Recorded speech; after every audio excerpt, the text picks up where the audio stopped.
What an absolute crazy end to the week as well as a start to the weekend for Canadian news. There's no shortage of things happening.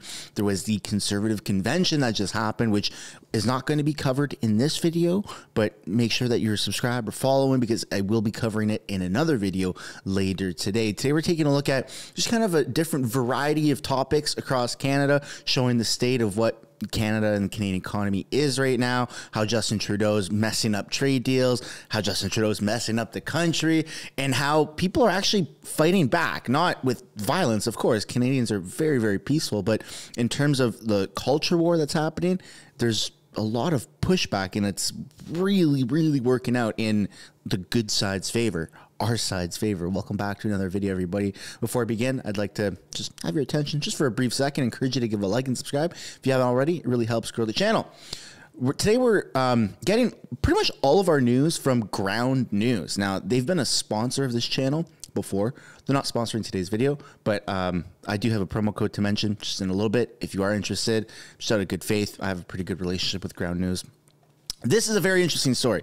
This is a Christian group says it influenced Saskatchewan government over pronoun rules. So the way that Ground News breaks it down, I love it. It's got left coverage, center coverage, and right coverage all right there. And then all your articles just show up right down below. It's the easiest thing.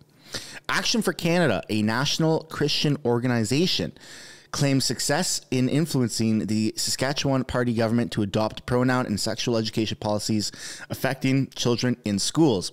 Now, this really hit home for me because Action for Canada is a huge organization.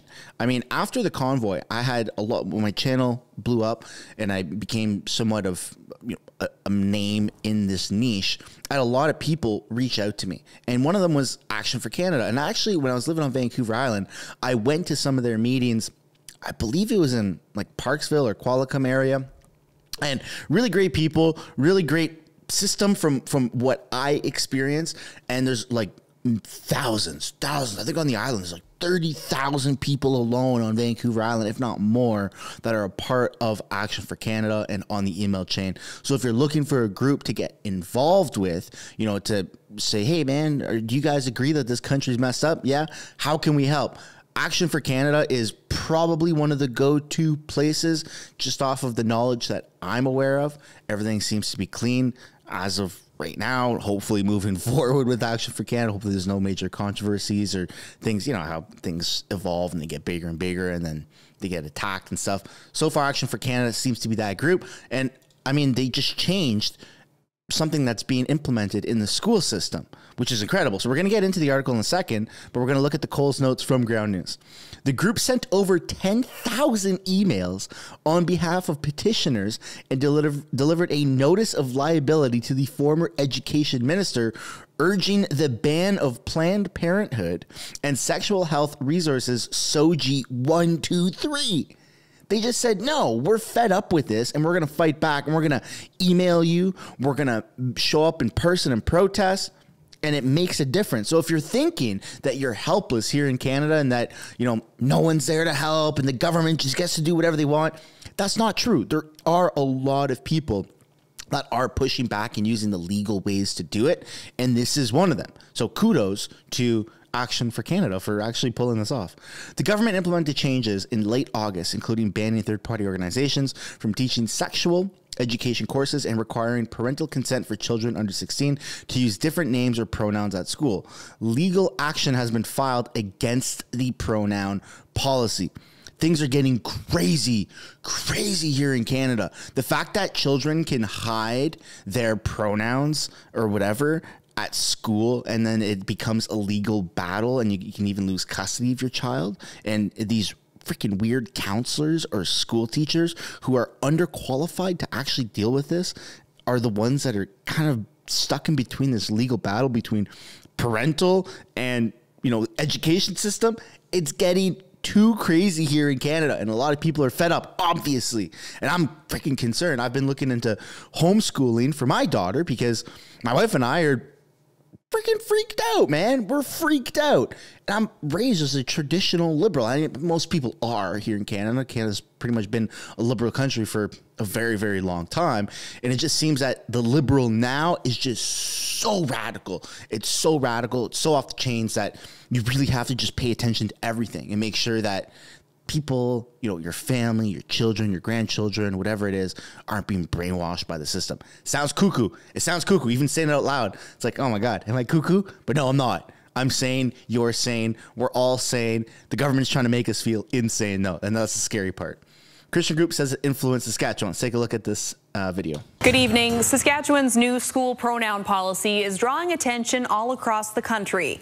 Manitoba's premier, for example, is floating a similar plan as part of her re-election campaign. But critics do remain vocal about their serious concerns. Here in Regina, a group called You Are Pride is asking the province to pause implementation of the policy until a court can rule if it's lawful. Alison Bamford has more.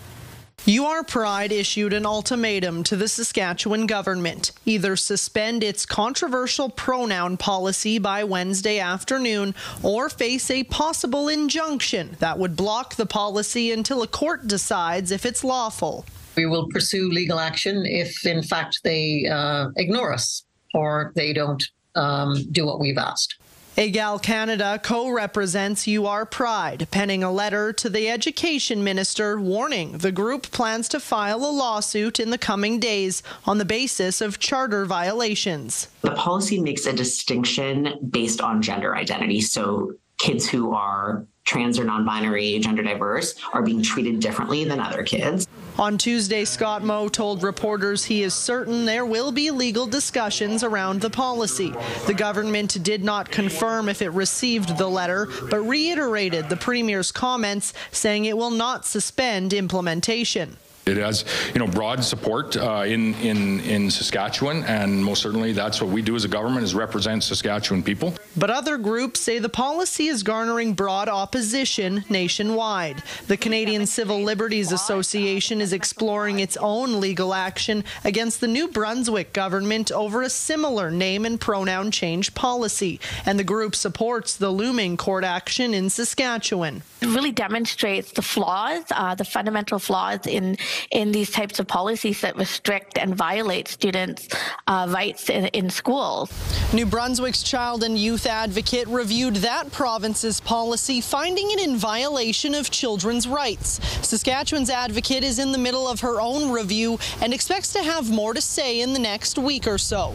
Alison Bamford, CTV News, Regina. So as you can see, there's a lot of different people that are fighting for the rights of children. There's the LGBTQ activists that are saying no, kids, minors should be allowed to have their pronouns, and parents in the thousands are standing up and saying, no, you're not giving my kid permission to have different pronouns and different names at school. That's going to confuse them. And then when you start teaching about sexual education, it's going to confuse them even more. So let's take a look a little bit further into this article.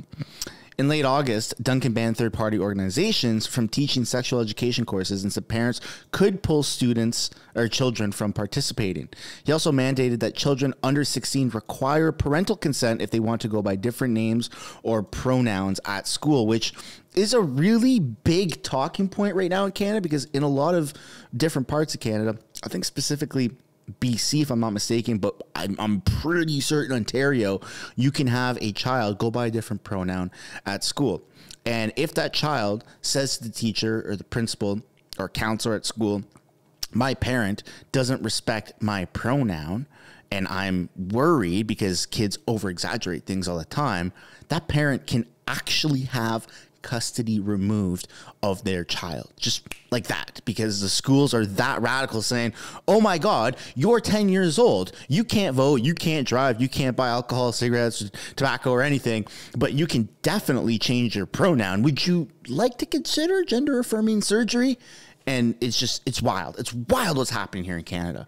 A lot of people are just very confused, very shocked. A lot of people are in disbelief. There's a lot of people that are in denial that this is actually happening, but it really is happening. And I think it's time for a lot of people to just, wake up and be like, hey, either you kind of have to pick a side on this. You really do have to pick a side. You Are Pride, which is the organization that was in that video, a community organization representing LGBTQ people in Regina, has filed legal action against the government over the pronoun policy. They want the pronouns. They want children to have more rights than adults, even though they're minors and shouldn't really have all of those rights, to be honest. It said it violates charter rights because it could out kids to their parents or result in teachers misgendering them at school. A judge is expected to hear the case September 19th. So that's coming up. Anybody who's interested in that, pay attention to September 19th. Goss said the changes are a partial win because the group also wanted non-governmental and special interest group flags, including pride flags, to be banned from schools. None of this should be in schools.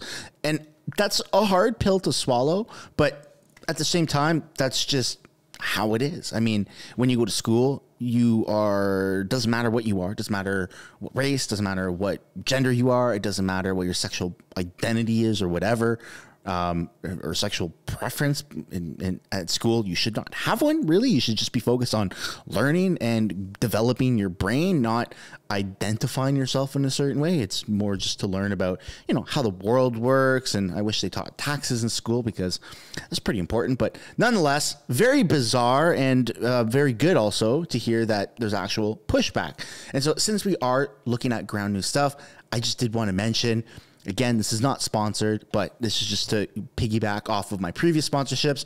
If you are interested in a Ground News subscription, you can go to ground.news/MrSun and I believe get 30% off. So there you go. Why is the hippie van making a comeback in the 21st century? So this is pretty interesting. I really laughed at this article because for those who don't know, I used to live in a van. I lived in a van for 4 years and then in an RV while my wife was pregnant, living with me in a massive RV, 40-foot fifth wheel while she was pregnant, and then had the baby. And we moved into a house about just over a month after we had our baby. But I actually have a channel that I have a video ready to go. I just have to edit it a little bit. But this is going to be, I still have my van, and my family and I now do camping in my van, which is full circle for me because I have so many memories of my van for like 4 years. So if you're interested in following along my van journey, the link for that is down in the description. It's called Sunshine Off Grid. And I'm just super stoked because I love van life. I love traveling in a van. I love the whole minimalism thing. It was a huge part of my life technically 5 years of my life. So when I see stories like this from Penticton Western News, why the hippie van is making a comeback in the 21st century, unfortunately, it's all for the wrong reasons. A lot of it has to do with cost of living and unaffordability, and people can't buy, a house and stuff like that. And it's horrible right now, but it is an alternative lifestyle, which is the reason why I actually did it, was the cost of living. I mean, I couldn't afford a house. I could barely afford rent. So I moved into a van, renovated it, and then I saved up some money and I traveled a bit, and then I scaled my van. And yeah, there you go. So fun stuff. If you want to follow along the van journey, again, link for that is down in the description below. Let's take a look at the G20 summit and what came of it. A group of 20 countries agree to increase clean energy, but reach no deal on phasing out fossil fuels. All right. Group of 20 leaders agreed Saturday to triple renewable energy and try to increase the funds for climate change related disasters, but maintained the status quo with regards to phasing out carbon spewing coal. At a news conference shortly after the G20 leaders, whose countries also emit 80% of all planet warming gases, announced the agreement, a senior Indian government official leading some of the G20 negotiations called it probably the most vibrant, dynamic, and ambitious document on climate action. While most climate and energy experts were not as ebullient, they agreed that the G20 leaders had put out strong messages on climate action, even as the world is seeing increasingly frequent natural disasters such as extreme heat. Even at the last meeting of the G20 climate action, climate ministers before the summit, disagreements had remained. Also, fun fact, Trudeau completely ruined a free trade deal with India. Maybe that has to do with, I posted this a video or two ago, him and his son showing up to see the Indian ministers dressed in culturally appropriation clothing. Him and his son. Yes. Who do you know, which world leader has ever brought their child, even though he's an adult or a teenager, their child to a G20 summit? Very bizarre behavior from Justin Trudeau. And yeah, it's not looking good. The state of Canada is not looking good. I mean, he's taking his kid around to sabotage, potentially even grooming his kid to be a politician one day. If you want to, continue to dig down a deep hole, the Trudeau family name, which I don't know if it could actually get much worse, the reputation that he has now, then keep going on this path, Trudeau. You're doing a great job. And as well as we have provincial unemployment drops, but economic struggles on the horizon. BC has claimed that unemployment dropped to 5.2% in August from Stats Can.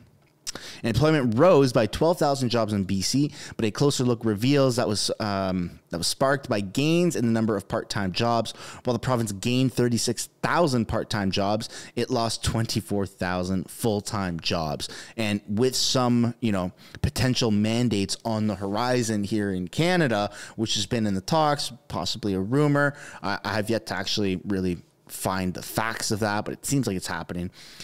Potentially we're going to see another wave of job losses and, fudging of the numbers by the Liberal government to make everyone under the impression that no, jobs are great. Everyone is employed.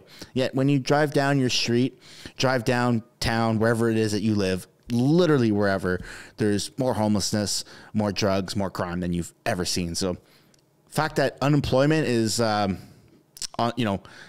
supposed to be suppressed right now and we have more people employed than ever, I don't know if anyone can actually believe that, but I'd love to know what you guys think down below in the comments. If you have any questions, comments, or concerns about any of the topics that I covered, please let them run free down below. Thanks for watching. Don't forget to give a like and subscribe if you haven't already. I look forward to seeing you all in the next one. Bye for now. Thanks so much for making it to the end of the video. If you want to support the channel financially, you can do so by checking out the merch shop linked right up there. Or if you want to do something for free, which is also absolutely acceptable and highly encouraged, you can subscribe right there. If you want to continue watching videos like this, you can do so by clicking or tapping right there to watch the next upcoming video. And if you want to watch a little bit of different content, but also Canadian stuff, you can do so by clicking right up there. That's my second channel, House of Canada, also known as the House of Commons Highlights. Thank you so much for watching.